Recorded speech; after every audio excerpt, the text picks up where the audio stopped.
Dude, this thing with Russia is just like the craziest thing in the world. Like the idea that we're actually flirting with a nuclear conflict with Russia is the most important priority in the history of humanity, is that America and Russia do not go to war. There's nothing more important than that. That's it. We'll destroy the human species if we do this. And yet there's this war right on Russia's border, and there's no effort to negotiate going on. There's like no effort. In fact, from very solid reporting, that actually America, through Boris Johnson, told Ukraine not to negotiate with Russia at the very beginning of the war, when they had a deal worked out. They had a deal worked out. There's been reported in multiple sources that they had a deal worked out, and the deal was basically that Vladimir Putin would pull back. He would pull back his troops and leave Ukraine under the condition that the very simple conditions that Ukraine guaranteed autonomy for the Donbass region and agreed to never join NATO. And like that was a deal. Like, okay, I'm not saying everyone thinks that's the perfect deal, but it's better than what we got right now. It's better than nuclear war. And right now, just the other day, dude, the official narrative on this whole war, it's just like it makes no sense. And again, like I said, remember, the same people who are pushing this are the ones who are telling you Saddam Hussein had weapons of mass destruction and stuff. But the official narrative, Joe, is basically that Vladimir Putin is a madman, a crazy war criminal who's hell-bent on reforming the Soviet Union, and this is a real threat that he could do this. But also he's getting humiliated in this war in Ukraine. So like he's losing to the poorest country in Europe, and he's just getting humiliated and beat back. But he's still a real threat to take over all of Europe. And he's a complete madman, by the way, Joe. But when he says he's going to use nuclear weapons, don't listen to that. He'd never actually do that, even though he's a complete madman. And as everyone says, this war, the word they use over and over and over again, Joe Biden, Kamala Harris, Hillary Clinton, all of them, unprovoked. Vladimir Putin led an unprovoked war in Ukraine. But then, it's just like with Osama bin Laden, what they did with him then. Don't listen to him. Whatever you do, don't listen to what he's actually saying, because none of that's his motivations. Like, what his motivations are what we tell you. Osama bin Laden hates us because we're free. And then, like, Ron Paul would just go like, yeah, but that's not what he's saying at all. Like, Osama bin Laden was so clear about why he hated America. And then he's like, look, I hate you because you murder innocent civilians in the Muslim world, you prop up brutal dictators in the Muslim world, you prop up Israel, who mistreats the Palestinian people, and you have your bases in our Holy Land in the Arabian Peninsula. But to say he was unprovoked is like insane. It's just only people who know nothing about the history of this conflict would say there was no provocation. Did you see the conversation that Roger Waters had with that CNN guy? Yeah, and right, because Roger Waters was awesome on that. Because he knows what he's talking about, dude. And he's right about all of that shit. Look, the promise, and this is what he was saying, and he's absolutely right, is that the promise when the Soviet Union collapsed in 1991, and this was like verbally promised and put in writing, was that NATO would not expand 1 inch to the east. And NATO at that point, the line then was through Germany, right? Like the western half of Germany was in the west, and the eastern half was with the Soviet Union. And they were like, we'll let all of these nations, secede, and the Soviet Union will collapse, and we're giving up on communism. It's one of the greatest things that ever happened. And the deal was, okay, you do that, then we won't move NATO. We won't move our military alliance into your area. That used to be your realm of influence. And every single president since then has moved NATO east to the point that NATO is now on Russia's border. And in Ukraine, even though they didn't officially join NATO, there was always talk of it. Kamala Harris, right before the start of the war, said we're looking to put Ukraine into NATO. And they put under George W. Bush, they put in Poland these dual-use rocket launchers. There's a big complaint that Vladimir Putin has, that he's like, these can be used to get nukes here in a matter of minutes. Like this is like a threat to us that we cannot tolerate. And then in 2014, there was a coup in Ukraine that was completely led by the West.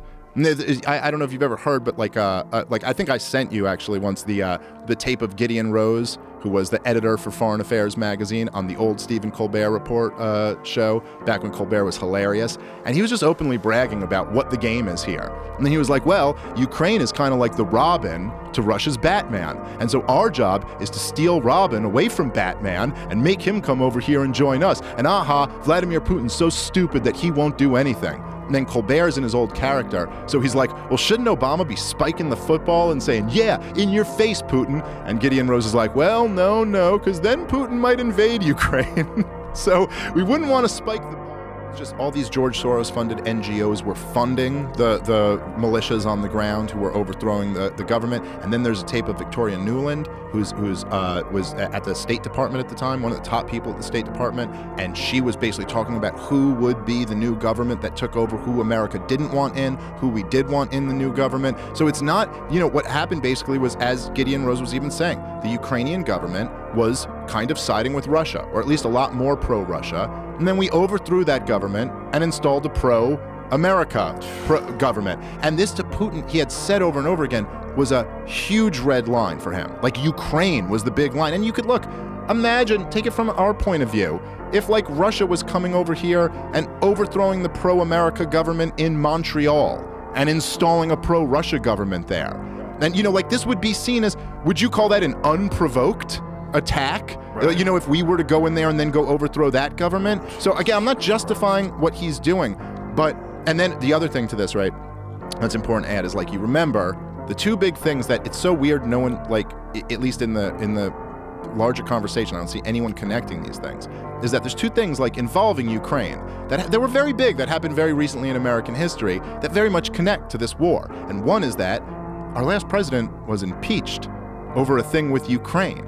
And what was that? And then the other thing is the current president's son was getting paid millions of dollars from a company, Burisma, in Ukraine. And these things all connect. And basically what happened was, after the 2014 coup, this company, Burisma, and by the way, Matt Taibbi has done incredible reporting on this. I highly recommend everyone read his stuff, his Substacks. Incredible. Yeah, he's fantastic. Unbelievable. But so basically, Burisma was in bed with the old government that had allied with Russia.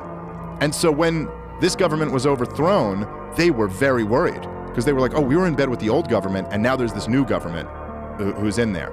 And so instead of bribing the new government, they just went right to the source and bribed the son of the sitting vice president. Joe Biden, when he was vice president, was in charge of Ukraine policy. So they just went, that was why they put him there. And then they put some other CIA guy or something like that on their board. They're just paying him money to just be like, hey, keep us in with you. So now, not only did Obama overthrow the regime when Joe Biden was the point man, Joe Biden was running Ukraine policy, Obama leads this coup, overthrows that government and puts in a pro-Western government. Then Trump comes in, sends in a whole bunch of weapons to this new government that Obama wouldn't even send in because he was concerned it would provoke Russia. And then the next president is Joe Biden, the last guy who was the point man on Ukraine, who was there when this coup happened. Then he comes back in. And this is all the context that led to Vladimir Putin invading Ukraine. So again, I'm not saying, and the other little thing I should mention there too is that Donbass region on the eastern portion of Ukraine is majority ethnic Russians. And they got really pissed off when the new government came in 2014, and they were basically warring with the Kiev western portion of Ukraine since then. And they had a referendum in 2015 and voted overwhelmingly that they wanted to be a part of Russia. And Vladimir Putin didn't take them, but they voted that they wanted to be part of Russia, not a part of Ukraine. So it's just a very complicated mess, and it's the same thing with the war on terrorism. If you're gonna tell this story of what led to this, to understand where to go from here, the story has to include that America was intervening in the Middle East for decades before 9/11. The story can't just start at 9/11, you know what I mean? And so I guess the biggest part is what I said before, that the concern of all of us should be just that there's no nuclear conflict between America and Russia, which seems like we're dangerously close to.